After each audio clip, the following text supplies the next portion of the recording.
Hello and welcome to Take Control of Your Career. If you are looking to level up in your career, then you are in the right place.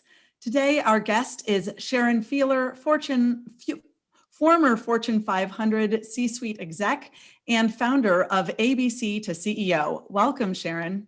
Thanks, Lauren. I'm very flattered to be here, and thank you for giving me the opportunity to tell you about ABC to CEO. Absolutely. Well, give us a little bit of background first on your career and what got you to where you are, and tell us then a little bit about what is ABC to CEO. Sure. My background is I spent 33 years at a mining company, and I retired about 7 years ago. I was in my late 50s. I loved my career. I did a lot of variety of things. My background was I had an MBA, but I was not an accountant. I was not an engineer. I was nothing with a specific. So I ended up in the administrative route in the company I was with, which was Peabody Energy, by the way. And I had a lot of different functions, all back office functions, but it included human resources, information technology, supply chain management, flight services, global facilities management, and security. So it was a wide variety of things. Loved my job, loved the people I worked with, still keep in contact with many of them. And it was a career that was quite rewarding while I was in the middle of it. So you came up the HR route, right? And then as you got to that next level as chief administrative officer, then you brought on those other pieces. That's exactly right. So actually my first job was a college recruiter. And then I went into compensation, including executive compensation, and then it was benefits. So it was all the different aspects of HR. And then I got promoted to, I think it was called HR and IT. So then I took on the IT group. And then at some point I took on another group and then started reporting to the chairman and CEO as the chief administrative officer. So, but yes, starting out in HR, and as I said, my background was general business, and I did have a degree in psychology as an undergrad, not going to get me a whole lot of places, but I did get the MBA after that. And I'm quite certain that opened the door to a lot of other opportunities. So when I retired, actually I call it post-career. I am now post-career because doing nothing is not on my agenda, if that's what retirement is supposed to be.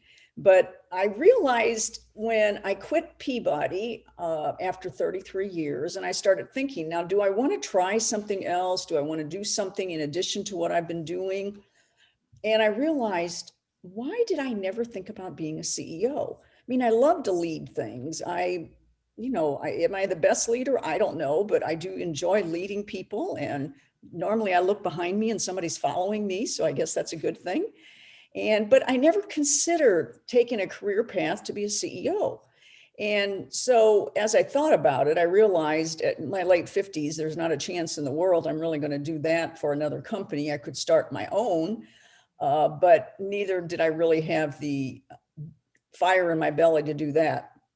But I did decide that what I wanted to do was to educate other young women on this thought of the possibility of being a CEO. Because I do believe, at least historically, it's changing a lot now with people like you in the role you're in and other women. But 30, 40 years ago, when I was starting my career, there were not a lot of female CEOs. So role models, they were few and far between. And what I want young women to see today is that being a CEO is a possibility if you want it to be a possibility.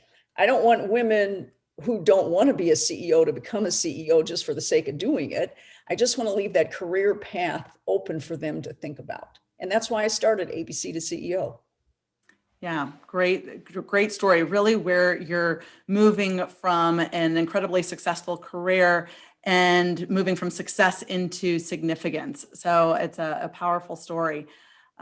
So help us get to know a little bit about some of the keys to your success while you were still in that corporate environment. So you made it to the C-suite of a Fortune 500 company in an extremely male-dominated industry, mining. What was your biggest challenge and how did you overcome that? I would say this is true regardless of it's male dominated or not. You have to find that you fit in with the group. I consider cultural fit of an individual part of how they become successful. And every organization has its own culture. There's no right or wrong, they're just different. And it's important you find a culture that you're comfortable in. So for me, even though it was male dominated, I never isolated myself. I always thought of myself as another member of the team. I didn't, when we would have breaks, I made sure that for meetings, I made sure I participated in the conversations with my teammates who happened to be men, but they were my teammates. I would initiate conversations with them. We would go to lunch. I never isolated. I never alienated myself just because I was a woman. I was part of the team. And the more comfortable you can get in being part of the team that you are participating in, the more you will fit. And what it leads to in the end is trust. When people believe that you have something to offer and you're there to support them, they include you. So I can honestly tell you that in all of my years, I never felt excluded.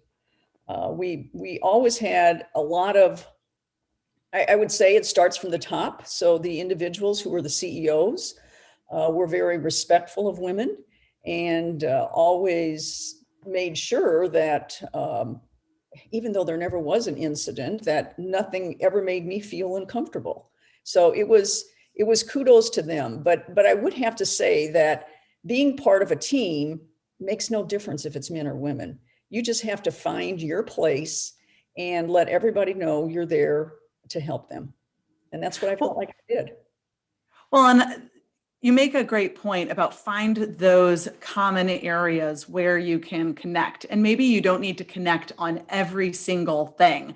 I think there's a perspective maybe that as a woman where you're not necessarily feeling part of, one of the guys, that you have to then go all the way over to the other side where you're talking baseball and football and stuff like that all the time. But, what are those things that you still can connect on and build that trust and grow from there? So it's an interesting point, a perspective more of abundance than scarcity is what I'm hearing from you. I think that's true. And, I was lucky. I enjoyed sports. I participated in sports. So, my group happened to be a golfing group. And so when we did our extracurricular things of golfing, I was able to be one of the people who could participate in it. Now, it's a good thing they weren't playing football or something because I don't think I would have been able to participate. But even in conversations, no matter what it was, I tried to interject to have something to add. And like I said, I would initiate conversations. And I think most of my colleagues, you get to a point where you're another one of the teammates. I don't try to become a man. I mean, I always dressed, like I felt like was something I wanted, the way I wanted to dress, which was appropriate for me. I wasn't trying to become something I wasn't. And I think that's my point. You have to find an organization where you feel comfortable just being you. And where you're going to be accepted for that too. That's right. And there's no right or wrong. It's just what works for you. Yeah, great. Well, and certainly you can't be more right that it starts at the top. And so finding that culture, that leadership that's going to align with that is really important.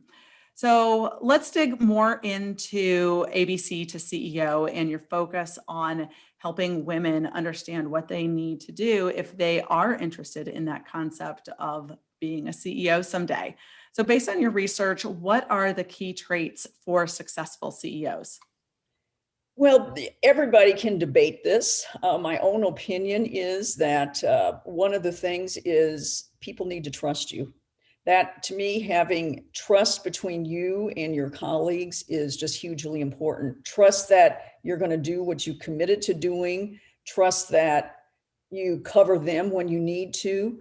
Uh, it's just, the world of trust is something that maybe you don't often see if you're going to hire a CEO. We're looking for somebody who is trustworthy. But once you get in the role, I find that most of the CEOs who've been really successful, their people just have confidence that they're going to take them down the right path. So I would have to say the other trait is having confidence. Um, Anybody who even thinks about being a CEO, confidence is a huge aspect, because if the people you're leading don't see you as somebody who thinks we can get this job done, then they question whether or not you're the person to follow. And so you've got trust and confidence there, and they kind of work together quite a bit. You can get into all the traits of being a good communicator, being innovative, being inspirational, being decisive, all of those things. But good leaders naturally are usually those things. You don't make it to a certain level unless those things have been kind of part of who you are. But I think the differentiators are in my case, for the ABC to CEO, women who show confidence in themselves and who lead by example of letting others know that they can be trusted. I think those are critical.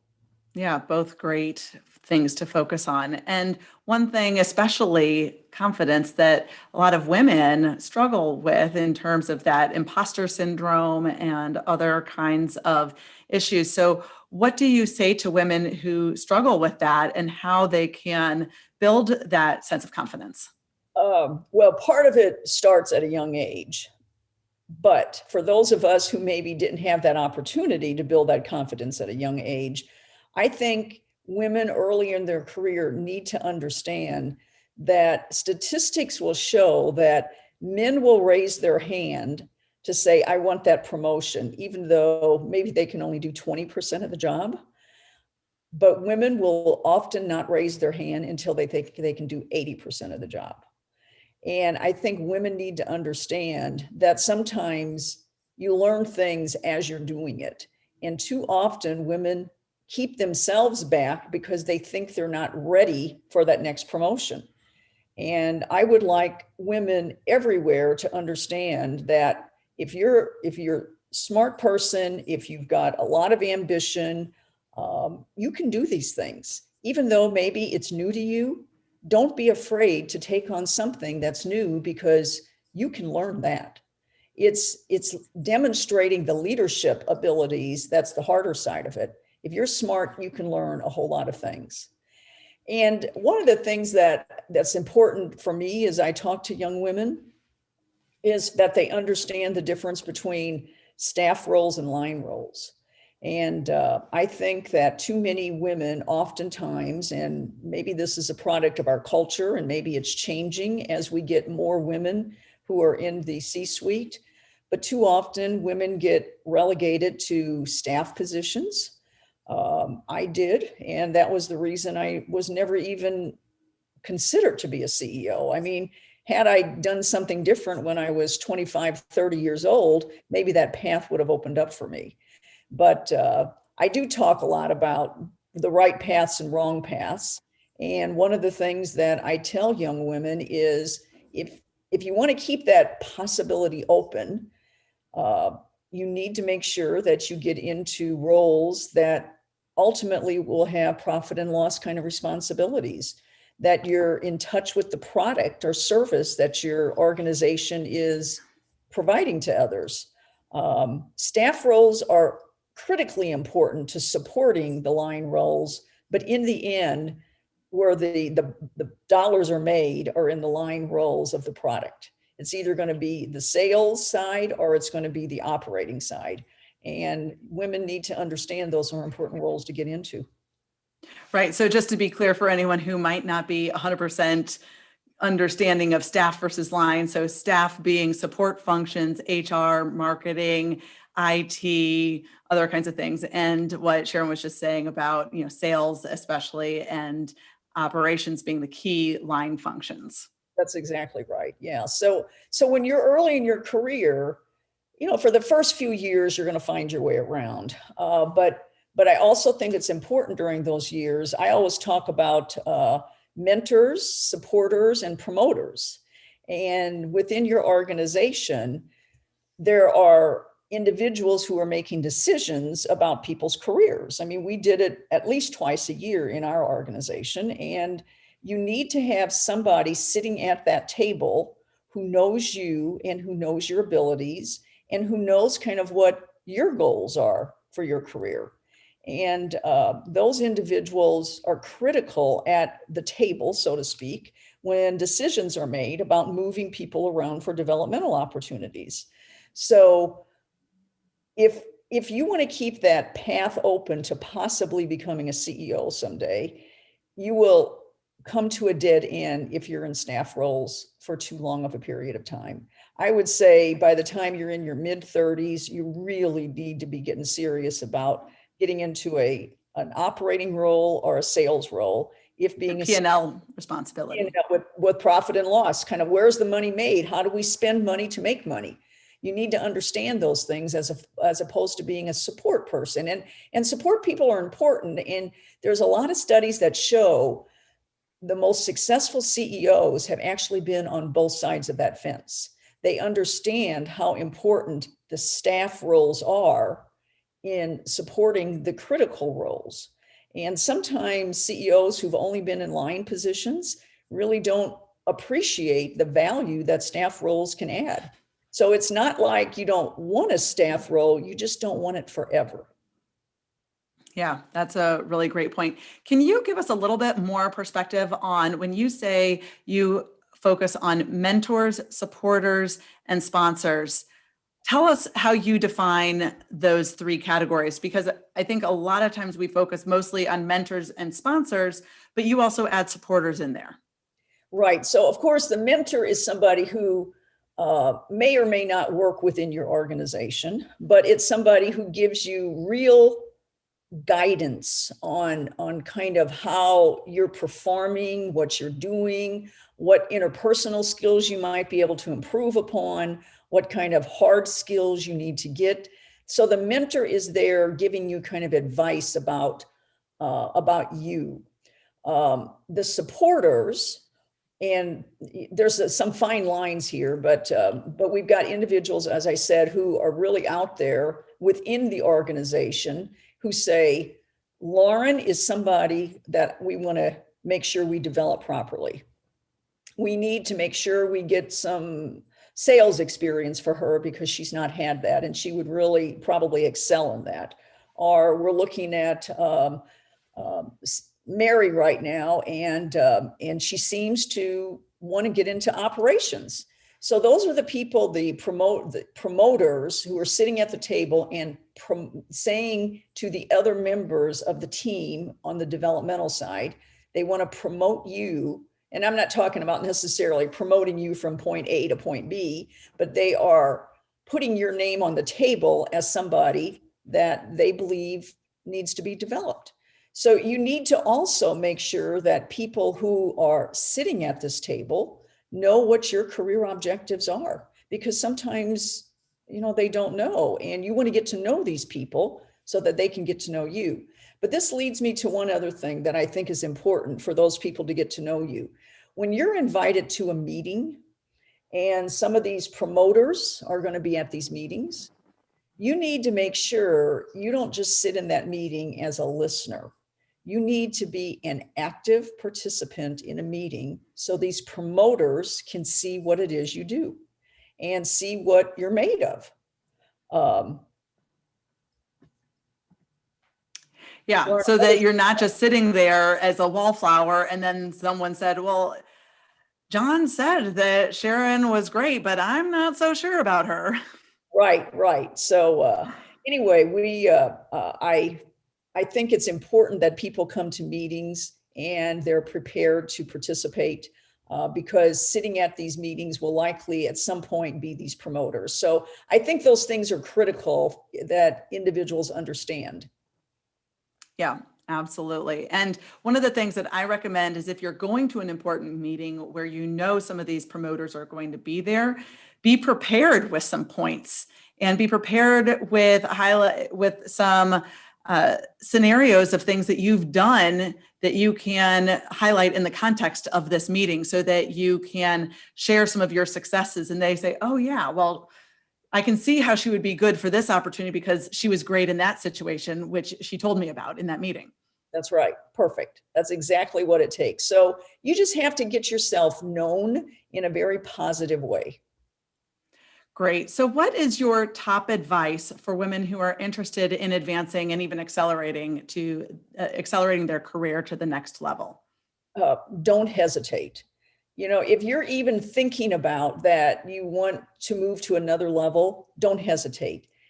Find a way to do it. It may not be exactly the role you're interested in. I've often told the story of a CEO who, it's actually a gentleman who was an engineer, and he was always thinking about his next promotion into this, supervisor of engineering, manager of engineering.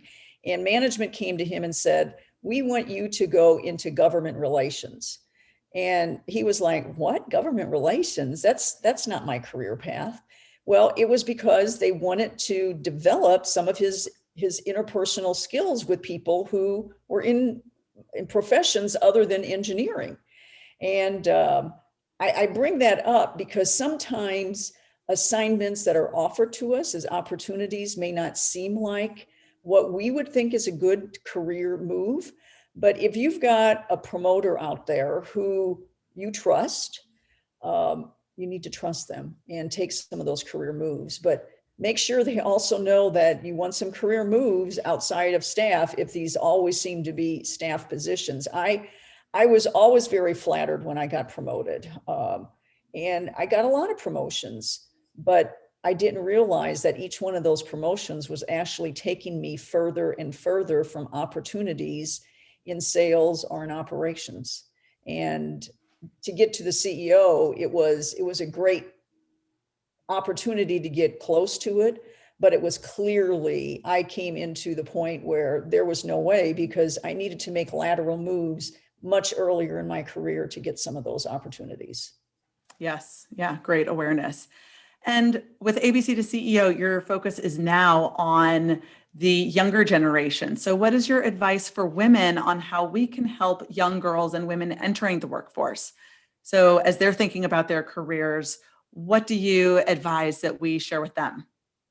Well, I think that, of course, the very most important to me is to instill and help young women understand confidence is so critical to moving ahead to positions of significance. And I think we, as women who've maybe been there, need to work with young women on making sure that they have confidence in themselves. I think probably men and women don't always have a different level of confidence, but it's how we demonstrate that we're willing to take on another role that is important. And I think we as women need to work with other women so that they know it's okay if you think you can't totally do that job, but don't hesitate in moving on for that reason. If you want to move ahead, go for it, and you'll learn the job once you get in it.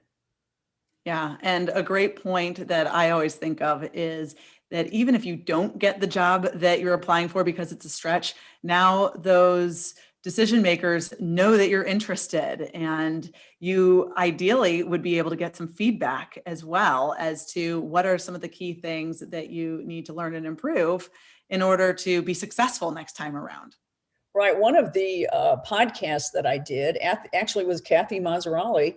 She talked about in the podcast how she didn't get a promotion one time and she was devastated, but she got back in there. She had the right attitude about it and she didn't miss a beat. And eventually she is now chairman and CEO of her company. But that's a good point, Lauren. Maybe you don't always get it, but that doesn't mean it's ruined your career. You still have opportunities, but you can't let what you perceive to be a setback impact you in your your attitude about moving ahead. You're still positive, you're still going to do it, and you do what's necessary if that's what your dreams are. Absolutely. Well, you've given us some great feedback and some things to think about. I want to encourage people to go check out abctoceo.org. And Sharon also has a podcast by the same name focusing on these topics where she interviews CEOs almost exclusively, right? Almost exclusively, but not totally, but yes, many CEOs. Absolutely. So thank you for all this great insight and for sharing your awarenesses throughout your career. So we appreciate what you've shared with us today. Thanks, Lauren, and thanks for the opportunity for me to talk about ABC to CEO. I just think it's a wonderful educational tool for many